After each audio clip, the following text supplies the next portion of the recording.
fẹ́ kọ́gbọ́n ọ̀dọ̀ yín la wá a fẹ́ kọ́mọ̀ o ọ̀dọ̀ yín la wá bàbá wa ìmọ̀ pẹ̀lú ọgbọ́n ló gbé wá débi. A'udhu billahi minash shaitani rajim. Bismillahir rahmanir rahim. Assalamu alaikum wa rahmatullahi wa barakatuh. Wa alaikum salam wa rahmatullahi wa barakatuh. Mo tún kí gbogbo ẹ̀yin tẹ́ ń gbọ́ wá tẹ́ ń wò wá pátápátá ẹ tún káàbọ̀ sórí ètò yín ètò Al-Hadathun Yusra Walidina. Àsìkò ráńpẹ́ pẹ̀lú àwọn bàbá wa, a moment with our father. Níjẹjọ́ a fi díẹ̀ hànra wa pẹ̀lú bàbá wa Fadilatu Dr. Dhikrlahi Àtàndá Adénígbà tẹ́jọ́ kan gbòógì nínú olùkọ́ni nílé ẹ̀kọ́ àgbà nínú ilé ẹ̀kọ́ yunifásitì àgbà nílùú Ìlọrin Al-Hikmah University. Bàbá wa tún tẹ̀síwájú lónìí yìí mo rò pé lẹ́nu díẹ̀ tá a ráyè fi hàn wa ń jẹjọ́ béèyàn bá ya dití gan ó yẹ kó rí nǹkan dì mú torí pé kí ni èèyàn rí alàgbàlúgbù mọ̀mú látara wọn kì í ṣe téèyàn bá ní tíntín lòun mú ń bẹ̀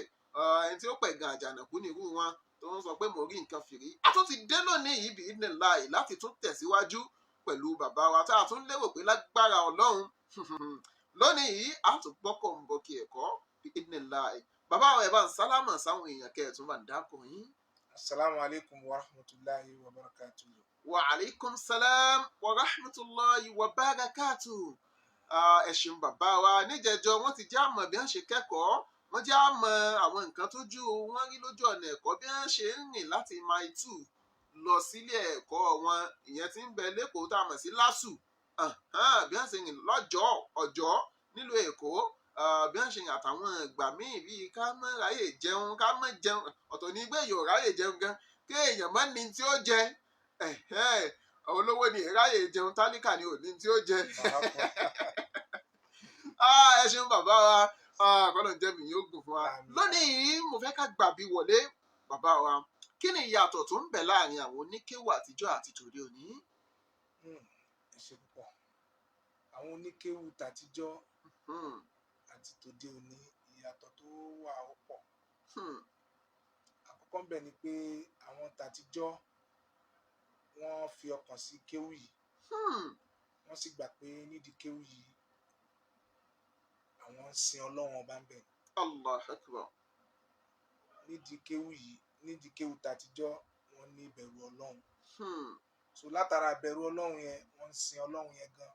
wọ́n páyà Ọlọ́run púpọ̀ gbogbo ohun tí wọ́n bá fẹ́ ṣe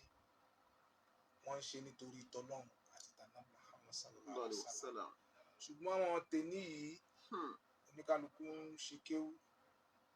àbí wà ń kẹ́kọ̀ọ́ nítorí pé a fẹ́ jẹun nítorí pé kórúkọ wa lè ga nítorí pé kán lè bá a mọ̀ wá nítorí pé ká lè takò àfáà kan pé tí n bá sọ pé àfáà báyìí torí pé ọ̀pọ̀lọpọ̀ kì í mú ìdájọ́ tiwọn wá àbí ká sọ pé fàtúwà tiwọn wá ìtẹ́nìkan bá ti sọ tẹ́lẹ̀tẹ́lẹ̀ àwọn náà máa sọ so wọ́n dẹ̀ gbà pé al-khalif tu'raf ẹni tó bá ti lè ṣe nákìdù dáadáa tó lè criticize àwọn èèyàn tó bá ti wo àfáà àgbà kan láàrin àwùjọ a kàn sọ pé lágbájá báyìí èsì ọ̀rọ̀ fún lágbájá ẹ wá wo àṣírí lágbájá ní kálukú náà látara bẹ̀ ọ̀pọ̀lọpọ̀ tó wà lórí social media lénìí Allah ta'ala alam àwọn míì lórí pé wọ́n fẹ́ hàn wọ́n fi ń ṣe kò dàbí táwọn tàtijọ́ tó ń ṣe nítorí tọ́lọ́run. Allahu Akbar. wọ́n fẹ́ lówó kò dàbí táwọn tàtijọ́ tó jẹ́ pé nítorí tọ́lọ́run ni ìjọ́ rí jẹ wọ́n ṣe wọ́n fẹ́ nípa láàrin àwùjọ ní ìlànà tí ò dá kò dàbí táwọn tàtijọ́ pé a fẹ́ káwùjọ wa bàjẹ́ a fẹ́ ká tẹ̀lé ìlànà tọ́lọ́run àti tànà Muhammad sallallahu alaihi wasallam. So gbogbo àwọn nǹkan wọ̀nyí ó jẹ́ kí àwọn àfáà àti tàtijọ́ wọ́n yàtọ̀ sí àwa tòde òní. òní. Ẹ ṣeun bàbá wa àǹfààní ńlá ni kéèyàn jókòó tẹnu tó jó ní mímọ̀ tó tún wá jó lóye ọ̀tọ̀ ní kéèyàn ní mímọ̀ ọ̀tọ̀ ní kéèyàn lóye pẹ̀lú bí bàbá wa ṣe bá wa yànnà náà yìí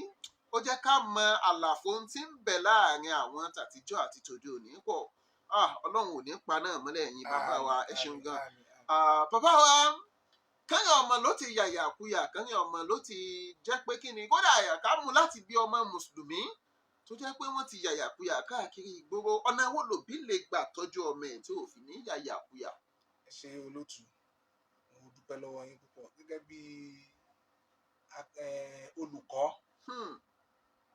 Ọ̀pọ̀lọpọ̀ ni a máa ń rí níbi àwọn àyè ibi tá a ti ń kẹ́kọ̀ọ́. Ṣùgbọ́n èyí tó jẹ́ kókó àwọn olóyìnbó máa ń sọ pé wọ́n á ní charity begins at home. Ilé láti kẹ́sọ̀ọ́ ròde. Ilé láti kẹ́sọ̀ọ́ ròde. Ọmọ tó já sí pé ìyá àti bàbá gan láti ilé àbáwọn tí wọ́n ń tọ́ wọ́n ti tọ́ bàjẹ́. Tẹ wá fẹ́ mú irú ọmọ yẹn wá sí yunifásitì lẹ́ẹ̀kan náà kó dẹ̀ yí padà. Ẹni pé kò ṣeé ṣe. Àmọ́kọ ẹrù ẹ̀ wọ́ ìsàlẹ̀ lóyìí ti wọ́ láti sókè. Ṣùgbọ́n lénìí ọmọ mùsùlùmí tó fà á náà ni pé àtẹ̀lé ẹ̀sìn wa bó ṣe yẹ ká tẹ̀lé mọ́. So tẹ bá wo àyà kan ní alladhina lam yalbisu imanahum bizulmi ulaika lahumul amn fahum muhtadun. Lénìí ọ̀pọ̀lọpọ̀ mùsùlùmí nínú ilé a ti dá ìgbàgbọ́ wa a ti dàpọ̀ mọ́ àbòsí. Gbogbo tọ́lọ̀ ní ká má ṣe ọ̀pọ̀lọpọ̀ lénìí a jẹ́ kí ẹ̀sìn wa kó yanjú lọ́tọ̀ pé ní tá ń pè lẹ́sìn ní ká sì máa tẹ̀lé ká kọ́ àwọn ọmọ wa lórí ìlànà yẹn. Ṣùgbọ́n a ti fi àmúlùmálà so yẹn náà ló fà á tó já sí pé tó ń jáde gẹ́gẹ́ bí result lórí títọ́ òbí ò tẹ̀lé lánàá tọ́lọ́hún. Ṣé òbí tó ń play nǹkan tí ò dánú lé tọmọ ń gbọ́ gbogbo ohun tí ò dá ìwòkuwò ìríkúrí ìgbọ́kúgbọ́ ìsọkúsọ nínú society wa náà tún wá ní gbogbo ibikíbi tẹ bá rìn sí tẹ bá ń gbọ́ orin ìgbọ́kúgbọ́ ni tẹ bá ń wo ìwòkuwò ni tẹ bá ń waṣọ gbogbo nǹkan tí ò dá tẹ bá wo bí ọmọ mi ṣe máa bá àgbàlagbà sọ̀rọ̀ àbí tó máa ṣẹlẹ̀ bẹ́ẹ̀ so ó jẹ́ kí ọ̀pọ̀lọpọ̀ ọmọ mùsùlùmí wọ́n live up to the expectation wọn lé ní. So wọn lámìyà iṣu kal muslimin so wọn live gẹ́gẹ́ bí how a Muslim should be able to live in accordance with the sunnah of the Prophet sallallahu alaihi wasallam. Ṣùgbọ́n nítorí àbòsí tí àwa òbí tá dúró déédéé àtẹ̀lófin tọlọ́run àtẹ̀lófin ti ànábì òfin ti ìlú tó ń gbé kalẹ̀ pé àwọn conduct ni àwọn custom ni tó jẹ́ pé tí ò takò tẹ̀sìn àtẹ̀lé gbogbo tó fà tó fi já sí pé lénìí tẹ bá débi àwọn ìwà kan tó bá kù díẹ̀ káàtó à ń rí àwọn ọmọ mùsùlùmí ń bẹ Ọlọ́run kó là wá ń bẹ ó ṣàánú wa àwọn nǹkan tí mo rò pé ó dá wàhálà lẹ̀ gangan nìyẹn ibi ẹ̀sìn wa ló ti wọ́. Láti bí ẹ̀sìn ló ti wọ́ wá Ọlọ́run ṣàánú wa Ọlọ́run bá wa tún àwùjọ wa ṣe ẹ ṣeun bàbá wa. Bàbá wa lẹ́ẹ̀kan ẹ mẹ́nu bà nǹkan kan ẹni àwọn míì fẹ́ hàn ní wọ́n fi di pé èsì ọ̀rọ̀ fún lágbájá èsì ọ̀rọ̀ fún tàmẹ̀dò wùmí ká tún jìndùnú ẹ̀ díẹ̀ bàbá wa. Tá a bá fẹ́ kí àwọ̀ tí ń bẹ láàrin àwọn àáfàá ò parí bóyá àáfàá lágbájá bú tàmẹ̀dù tàmẹ̀dù bú tàmẹ̀dù bó la ṣe lè ṣe tó fi jẹ́ pé kí ni àwùjọ àwọn àáfàá ò rẹ̀. Ṣé gan-an lótú ṣe rí ìṣòro tí a ní ní sìn tó jẹ́ pé is one of the contemporary issues tó yẹ pé àwọn mùsùlùmí nínú àwọn umurul muhassira tí à ń kojú tó jẹ́ pé challenges tó jẹ́ tààdì fún wa òun náà ni pé níṣọ̀kan. Allahu Akbar. So ìṣọ̀kan yìí ni kí àwọn àgbàfà nílẹ̀ Yorùbá àti nílẹ̀ Nàìjíríà lápapọ̀ kí wọ́n gbìyànjú kẹnu wá ṣọ̀kan. So tí ẹnu wa bá ṣọ̀kan bóyá bíi center kan ni àbí a ní lajna kan ni tí àwọn èèyàn máa kó táwọn máa ṣe àkótán gbogbo àwọn representative láti ìlú kọ̀ọ̀kan àbí láti agbègbè kọ̀ọ̀kan láwọn àfáà tí wọ́n dáńtọ́ tí wọ́n yanrantí láwọn àfáà onímọ̀ nínú ìlú láwọn àfáà onímọ̀ ní yunifásitì tí wọ́n á bá wa dá sí ọ̀rọ̀ ẹ̀sìn látara bẹ̀ tí a bá jọ kó jọ tí adẹ̀gbà kì í ṣe pé bóyá kan déédéé mẹ́nìkan wá ká ṣe àwọn ètò láàrin ara wa pé lágbájá la fà kalẹ̀ lọ́dọ̀ wa so in tó bá ti ṣe tá a mọ̀ pé ẹni tá a fà kalẹ̀ yìí ó tó gbangba sùn lọ yẹn so tá a bá ti farú ẹni bẹ́ẹ̀ kalẹ̀ a máa sọ gbogbo tó bá ń lọ ńbẹ̀ tí a bá ní nǹkan kan láàrin àwùjọ wa tá a bá notice a ti kọ́kọ́ ṣe láàrin wa àwa gbé lọ fáwọn àwùjọ yẹn wọ́n á yẹ̀ wò tó bá ti dá so a lè máa sọ̀rọ̀ nípa ẹ̀sìn nílànà tá a fi ní máa takora wa lórí social media tí a máa jẹ́ wàhálà fún wa. Allahu Akbar. Ẹ ṣeun bàbá wọn náà jẹ́ mi ogun. Gẹ́gẹ́ bí a ṣe béèrè lẹ́ẹ̀kan pé ọsàn ò kí ó dùn lónìí kó má jẹ́ kó ti kan rí bàbá wa ǹjẹ́lẹ̀ lè sọ àwọn ọjọ́ tó jẹ́ kó dùn mọ́ yín nínú lójú ọ̀nà ẹ̀kọ́ yìí eléyìí ó tún jẹ́ bí nǹkan tí ó motivate àwọn ọ̀dọ́ pé ṣé pé téèyàn bá ń rojú ọ̀nà ẹ̀kọ́ àti èèyàn lè pàdé àwọn ìdùnnú báyìí ǹjẹ́lẹ̀ lè sọ fún àbí àfọbẹ̀. Àkọ́kọ́ nínú àwọn ọjọ́ tí Ọlọ́run dùn mí nú ọjọ́ tí mo parí PhD mi. Allah akbar. Tí ẹni tó wá examine mi tó jẹ́ kí n mọ̀ pé nǹkan tí mo kọ yìí tí ó lè ṣe àwùjọ ní àǹfààní nìyẹn. Allah akbar. Ẹlẹ́ẹ̀kejì ń bẹ nínú àwọn ọjọ́ ni pé ìgbà tí mo ń supervise masters PhD àwọn nǹkan míì tí a bá kọ tá a bá gbé jáde bí àwọn yunifásitì míì ní ilẹ̀ òkèèrè tí wọ́n ń bá wa publish ẹ̀ tó ń dùn mọ́ wa so táwọn rí i pé àwọn kinní yẹn ó dẹ̀ nípa àwọn èèyàn ń cite lórí net pé àwọn oríṣẹ́ báyìí àwọn oríṣẹ́ báyìí ní tẹ́lẹ̀kejì. Lẹ́ẹ̀kẹta nínú àwọn ìdùnnú náà ni pé táwọn èèyàn bá pè wá tó bá gbọ́ tẹnu wa a lè ṣàlàyé fún wọn pé ntọ́lọ́run wí nìyí tànà bí wí nìyí tó lè jẹ́ ká rí oríire gbogbo ọjọ́ wá pè mí sí wá sí inú mi máa ń dùn pé màá rí ààyè láti sọ òótọ́ ọ̀rọ̀ àti nǹkan tó bá wa náà wí àti tó bá wùjọ wú nígbà kájọ tún ra wa ṣe mẹ́. Àwọn ọjọ́ yẹn pọ̀ ṣùgbọ́n àwọn kankan mú ní kókó bẹ́ẹ̀. Nínú àwọn ọjọ́ tẹ́ ẹ dáko yìí rí kẹ́ ẹ dáko pé bóyá ọjọ́ tẹ́ bá fún mi bílíọ̀nù àwọn nǹkan tó sáà ní í ṣe pẹ̀lú tọ́lọ́run ló ń dùn mẹ́yìn bàbá wa nú. Allah akbar. Gbogbo àwọn yẹn kò sí nǹkan kan tá a fẹ́ gbà bẹ́ẹ̀ gbogbo tá a bá lò láyé nígbà díẹ̀ ni ṣùgbọ́n kí la rí ṣe tá a fẹ́ mú lọ sọ́dọ̀ Ọlọ́run ó ní pàtàkì bá ṣe lè yí àwọn èèyàn nínú àwùjọ mẹ́sìn wa ṣe lè yí àwọn èèyàn tó máa fi mọ̀ pé Islam ń ṣẹ̀sìn alákatakítí tó máa fi mọ̀ pé Islam ẹ̀sìn mímọ́ ni ẹ̀sìn ká ṣàlàyé fúnra wa ni ẹ̀sìn tó jẹ́ pé tíyan bá wà á wo pros and cons ẹ̀ tó bá tẹ́ ẹ lọ́rùn wà á gbà á tó bá dẹ̀ tí ì rí pé kò tí ì tẹ́ ọlọ́run wà á fi lọ ṣùgbọ́n owó fúngbà díẹ̀ ni àwọn tó ń lówó lánàá dà tàbá ń dákọ̀ àwọn olówó nínú ilẹ̀ Yorùbá àwọn adárúkọ Dàrúṣà àwọn adárúkọ ẹni Fájẹ́mi Rókùn lóòótọ́ àwọn orípa wọn wà ṣùgbọ́n èèyàn mélòó ló mọ wọn mọ́lẹ̀ ṣùgbọ́n àwọn onímọ̀ tí wọ́n ṣe tọ́lọ́run tí wọ́n fi ara wọn lẹ̀ láti yí àwọn ọmọ mùsùlùmí tí wọ́n fi ara wọn lẹ̀ láti tún àwùjọ ṣe lénìí àwọn tí wọ́n ní zikirul wulud wọ́n ní legacy wàhálà báàkì wọ́n ní bí irú àwọn àfáà wa àgbà Sheikh Muhammad Kamaluddin Al-Adabi àwọn àfáà wa àgbà Sheikh Wakadam Abdullahi Al-Ilori àwọn bàbá wa olùkọ́ àgbà níwò àwọn gbogbo àwọn àfáà àwọn bàbá wa báàkì bẹ́ẹ̀ ẹ̀rí pé legacy wọn ó ṣì wà orípa wọn wà so mọ̀dá zikirul wulud bikulli asri wa zikiru dawkatil ulama báàkì gbogbo àwọn nǹkan wọ̀nyí so jẹ́ nǹkan àdùnnú owó atán ilé atán ṣùgbọ́n ẹ̀kọ́ àti gbogbo dáadáa tí wọ́n bá ṣe sílẹ̀ òun náà ni ó lọ ṣẹ́kù. Assalamu alaikum wa rahmatullahi wa barakatuh. Knowledge is facts, information or skills. Al-Yamana International School dé ilé ẹ̀kọ́ kan pàtàkì tá a ti ń fọ́mọ lómi ọgbọ́n ibi ìmọ̀ ẹ̀kọ́ òwe àti kéwú sodo sí fẹ́ni tó bá fẹ́ tọ́mọ rẹ̀. Ilé ẹ̀kọ́ pọ̀ nílẹ̀ yìí eyín ọ̀gán dáyọ̀ gédéǹgbé láàrin egun tó fi kalẹ̀ sérígi ni ìmọ̀ tó yè kooro ní káwí àbí tàwọn àyíká wọn tó dùn rí àwọn olùkọ́ wọn pérégedé ìjọba tún fún tẹ̀lú ilé ẹ̀kọ́ wọn gbà. Ìlànà bọ́mọ ṣe Al-Qur'ani tó wà gédéǹgbé àti kéwú àtìwé jẹ́ kí wọ́n yọ gbangba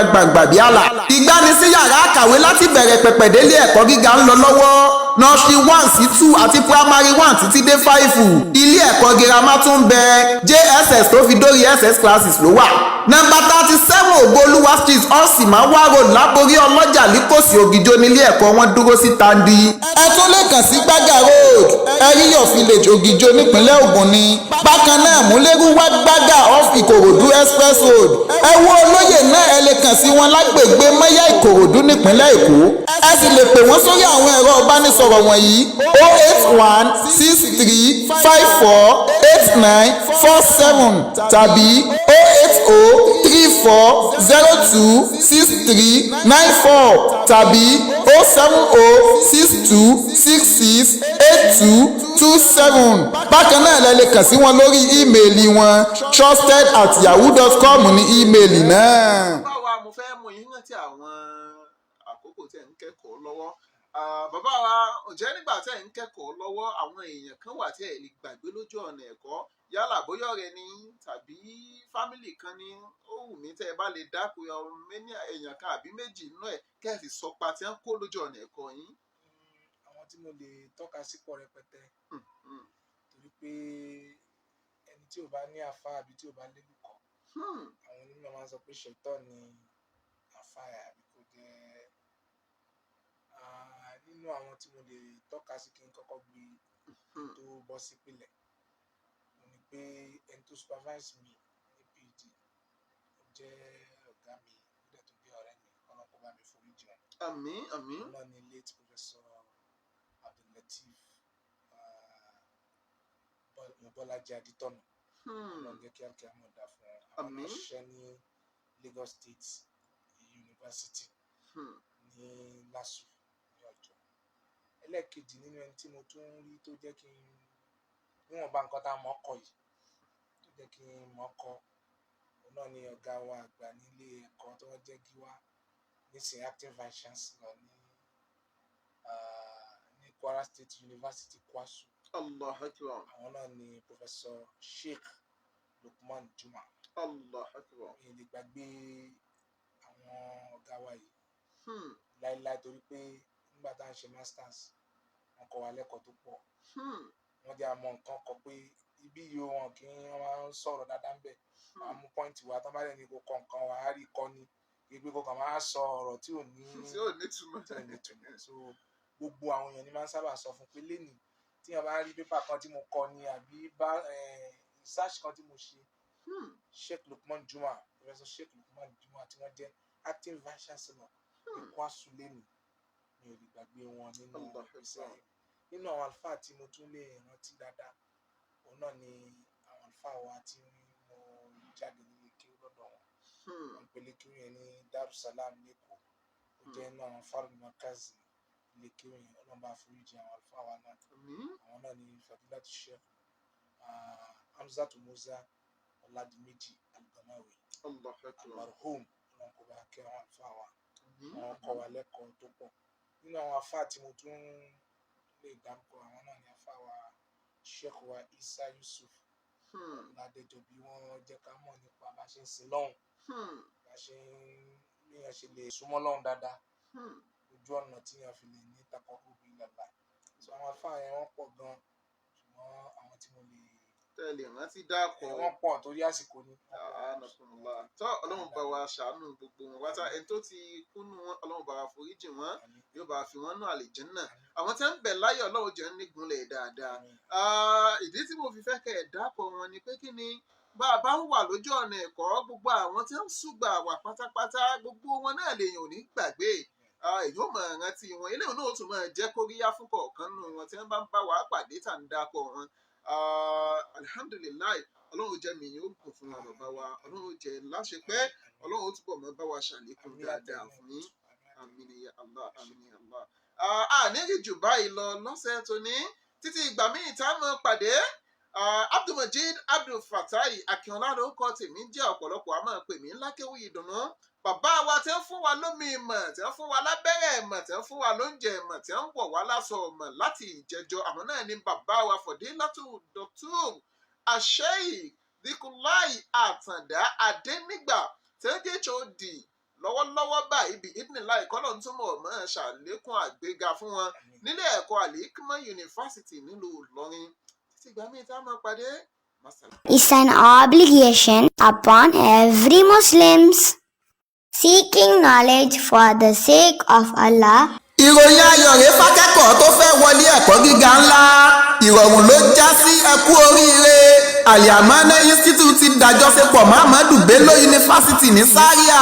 ire wọlé dépò kí gbogbo akẹ́kọ̀ọ́ tó fẹ́ wọ yunifásitì ó máa yọ̀ lókù. gẹ́lẹ́tẹ̀ bá ti parí dípúlọ́mà lọ́dọ̀ wọn lẹ ti láǹfààní láti wọ 200 level Muhammadu Bello University láìsí jáàmù mọ́ àbí ìdánwò wáyẹ́kì àbí nẹ́kò rárá ẹ wọlé ẹ̀kọ́ wọn lọ ṣe dípúlọ́mà lágbára olúwa ohun gbogbo di ṣíṣe agogo 8 àbọ̀ òwúrọ̀ sáago káàbọ̀ ọ̀sán lọ́jọ́ Monday lọ́jọ́ Jímọ̀ lẹ́ ó fi máa gba lẹ́kṣọ̀ wẹ́rẹ́wẹ́rẹ́ ẹ ó gba sàtífíkẹ́ẹ̀tì pé pérégedé lẹ́ bá dẹ ní láǹfààní láti làbú ní Zaria fàlàyé lẹ́kùnrẹ́rẹ́ tàbí ẹ fẹ́ gba fọ́ọ̀mù ẹ kàn sílé ẹ̀kọ́ wọn eléyìí tó wà láláwẹ̀ èrè àlọ́nà iléeṣẹ́ mẹ́gàjí ìwó nípínlẹ̀ Ọ̀ṣun tàbí kẹ́ẹ̀kan sí wọn ní nọ́mbà 37 Ògoolúwa street ọ̀sìmáwá road láborí ọlọ́jà líkòsì lógìjó nípínlẹ̀ Ògùn. ẹ sì lè pa àwọn ẹ̀rọ ìbánisọ̀rọ̀ yìí náà pẹ̀lú 08089620695 tàbí 07086853286 trusted@yahoo.com ní email.